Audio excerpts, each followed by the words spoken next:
Hello friends, S के career academy में आपका स्वागत है। आज हम पढ़ेंगे क्लास 12th का मैथ, जिसकी एक्सरसाइज है 5.8। इसमें सबसे पहले रूले और माध्यमान के बारे में जानेंगे कि रूले की प्रमेय क्या है और माध्यमान क्या है। तो रूले की प्रमेय के कुछ नियम होते हैं, उन नियमों का पालन करना होगा। वहाँ पर हमें रूले के नियम का पालन करना है, और जहाँ पर माध्यमान के कुछ नियम दिए गए हैं, अगर इन नियमों का पालन होता है तो वहाँ पर माध्यमान का प्रयोग होगा। तो देखते हैं, अगर फलन जो अंतराल दिया है उस पर सतत होगा। दूसरा पॉइंट है, फलन अंतराल के अंतर्गत अवकलनीय होगा। और तीसरा पॉइंट है कि एफ ए और एफ बी का मान रखने पर दोनों कैसे होने चाहिए, बराबर होगा। तब तो रूले के नियम का पालन हो रहा है। तब रूले के प्रमेय से क्या होगा, f dash C equal to 0। इसी प्रकार माध्यमान के लिए क्या है, फलन ए और बी पर क्या होना चाहिए, सतत होना चाहिए और अवकलनीय होना चाहिए। अगर एफ ए और एफ बी बराबर नहीं हैं तब माध्यमान का प्रयोग होगा। अगर बराबर हैं तो रूले के प्रमेय होगा, अगर बराबर नहीं है तो माध्यमान का प्रयोग होगा। तब माध्यमान के नियम से जो प्रमेय है उसकी क्या है, F dash C equal to F B minus F A upon B minus A. ध्यान रखना कि अगर F A not equal to F B है तब तो माध्यमान का प्रयोग होगा, और F A equal to F B है तो रूले की प्रमेय का प्रयोग होगा। क्वेश्चन नंबर फर्स्ट है, फलन f x equal to x square plus 2x minus 8 x अवयव है -4 और 2 के लिए रूले के प्रमेय को सत्यापित कीजिए। तो रूले की प्रमेय को सत्यापित करना है तो एफ एक्स इक्वल टू कितना दिया है, x square plus 2x minus 8 दिया है। तो सबसे पहले हमें एफ डैश एक्स निकालना है, तो कितना आएगा, 2x प्लस 2 आ जाएगा। ठीक है, तो लिखेंगे क्योंकि यह बहुपद है तो प्रत्येक बहुपद क्या होता है, सतत होता है, और अवकलनीय तो यह है ही क्योंकि अवकलन हो गया।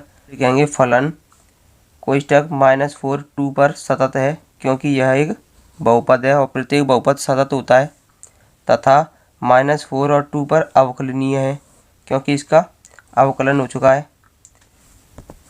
मैंने क्या बताया था, अगर फलन सतत है और अवकलनीय है तो हमें चेक करना है कि ये दोनों बराबर हैं या नहीं है। अगर एफ ए और एफ बी बराबर हैं तो रूले की प्रमेय का प्रयोग किया जा सकता है।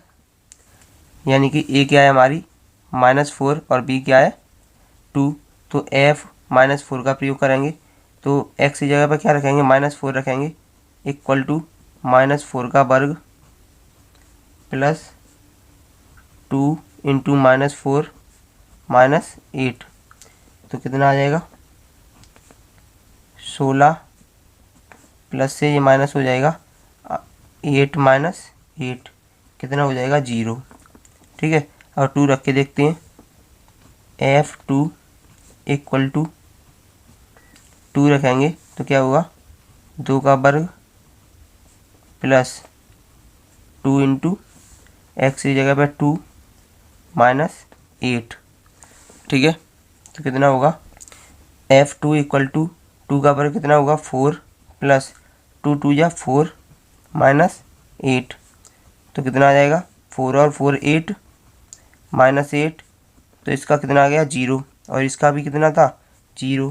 तो लिखेंगे F -4 बराबर है F2। तो क्या लिखेंगे, तब रूले की प्रमेय से मैंने क्या कहा था कि एफ ए और एफ बी दोनों बराबर होंगी, तो रूले की प्रमेय के अनुसार f dash C equal to क्या रखेंगे, 0 रखेंगे। तो रूले की प्रमेय से f dash C equal to 0, तो एफ डैश में क्या रखा जाएगा, सी रखेंगे, तो कितना है 2c प्लस 2 हो जाएगा, 2c प्लस 2 इक्वल टू 0। तो 2c इक्वल टू ये उधर जाएगी माइनस की हो जाएगी, तो c इक्वल टू कितना हो गया -2/2 यानी कि -1। तो c का मान कितना आ गया, c का मान आ गया -1। ठीक है, अब देखेंगे कि क्या यह इसके अंतर्गत आ रहा है, -4 और 2 के बीच में आ रहा है, तो लिखेंगे हाँ। तो लिखेंगे इस प्रकार रूले का प्रमेय सत्यापित हुआ। क्वेश्चन है, जांच कीजिए कि क्या रोले की प्रमेय निम्न फलनों में से किन किन पर लागू होती है। तो एफ एक्स इक्वल टू दिया है कोष्टक में x के लिए x अवयव है 5 और 9 में, जो ऐसे कोष्टक में बंद होता है उसका अवकलन नहीं होता है। जब अवकलन नहीं होगा तो अवकलनीय भी नहीं होगा। तो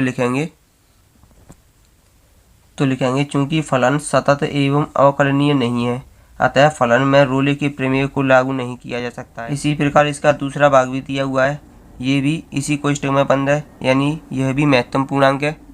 तो इसी प्रकार इसमें भी यही लिखेंगे कि यह सतत फलन एवं अवकलनीय फलन नहीं है, अतः फलन में रोले के प्रमेय को लागू नहीं किया जा सकता है।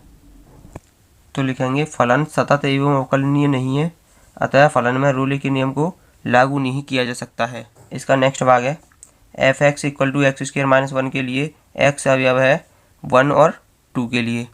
ठीक है, तो लिखेंगे f x equal to x square minus 1, देखेंगे अवकलन हो रहा है या नहीं।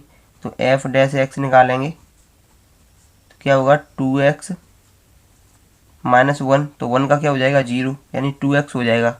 ठीक है, अब देखेंगे क्योंकि यह अवकलनीय है और क्योंकि यह बहुपद है तो सतत भी होगा। तो लिखेंगे अतः फलन अंतराल 1 और 2 पर सतत एवं अवकलनीय है। तो 1 और 2 पर देखेंगे कि बराबर है या नहीं है। तो f 1 पर चेक करेंगे, यहाँ पर रखेंगे 1 का वर्ग माइनस 1, तो 1 का वर्ग 1 ही रहेगा, माइनस 1 इक्वल टू 0 हो जाएगा।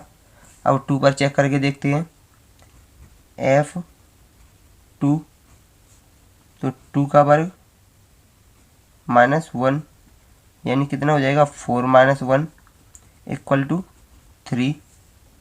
तो लिखेंगे f1 not equal to f। तो अब लिखेंगे ये दोनों बराबर नहीं है, तो मैंने क्या बताया था, अगर दोनों बराबर हुए तो रोले की प्रमेय का प्रयोग होगा, अगर नहीं है तो माध्यमान का प्रयोग होगा। तो लिखेंगे क्योंकि ये बराबर नहीं है तो लिखेंगे अतः रोले की प्रमेय को लागू नहीं किया जा सकता है।